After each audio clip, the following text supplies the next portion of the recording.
एगो बात और सुना ना।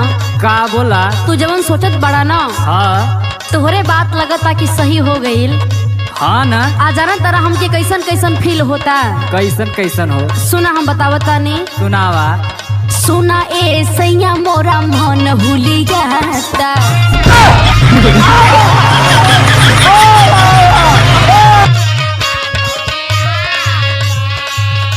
आ दाल भात रोटियां ना हमसे खवाता।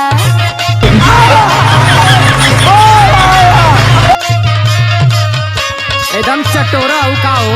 अरे तनी बातों समझे के कोशिश करा। सुना, झिंगाई गिरैया से धरिया तू लईता। आ झिंगाई गिर